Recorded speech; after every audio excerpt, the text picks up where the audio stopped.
My next guest might know a thing or two about where we go, at least in Washington. Congresswoman Cathy McMorris Rodgers joins us from the beautiful state of Washington. Congressman, thank you very much for joining us. First on the effort to keep the government lights on to avoid a shutdown outright, and then the stimulus measure linked to the coronavirus. I know the two parties are far apart. For all I know, the effort to keep the government functioning, you guys might be far apart as well. Can you tell us the latest? Right. Well, the latest, unfortunately, was Speaker Pelosi and the Democrats introduced in the House a continuing resolution that really introduced partisan politics to it. They took out one of the most important provisions, a must-pass that had been agreed to by the White House, by the Senate, by the House, which was focused on needs within our commodity programs for our farmers. And that had been agreed upon, and yet the Speaker and the Democrats decided to take a different path. They changed course, which is complicated the negotiations. And unfortunately, this is must-pass to keep the government open, to avoid a government shutdown, which is in no one's interest right now, given all of the uncertainty and all the challenges that we face within our economy and the fact that Main Street largely remains shut down.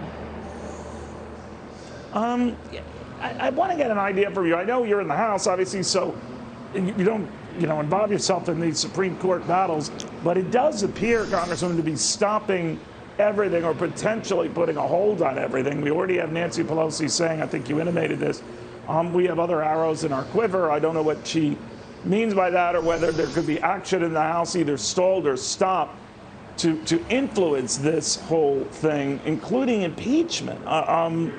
Where is this going? Well, it's really discouraging when the Speaker and the Democrats are more interested in scoring political points than actually doing the business, the hard work of legislating. It seems like they're not willing to give any concessions, and they're more focused on other things, as you're talking about, whether it's the Supreme Court or other priorities that they have around the election.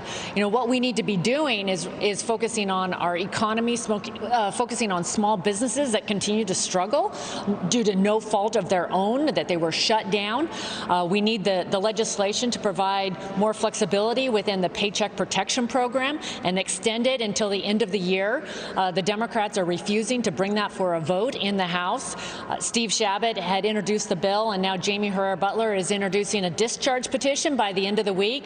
I'm a co-sponsor, but many believe that small businesses need this. Our main streets are largely continuing to be shut down. Restaurants and hotels are really struggling, and this has all lasted longer than anyone imagined. And we need to be taking steps to open up our economy responsibly, safely, open up our schools responsibly and safely. That's one of the best things that we can do, but it's not happening, and so that's why this is so important. They say Republicans are being, that is the Democratic side, Congressman, that Republicans are being cheap, that they were willing to cut $1 trillion off of their plan. You guys went the other way and actually made your plan less. What do you say to all that? Well, what I say is that the Democrats have not given concessions. They have demanded more money for states and local governments.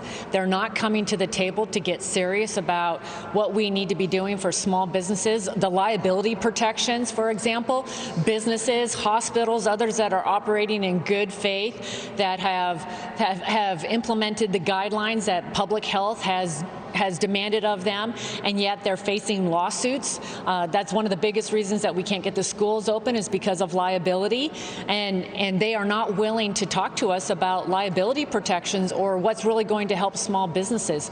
And small businesses are the engine of our economy. It's the small businesses that are the startups and the entrepreneurs, those that are taking those ideas and doing something with it all across this country, and it's really discouraging.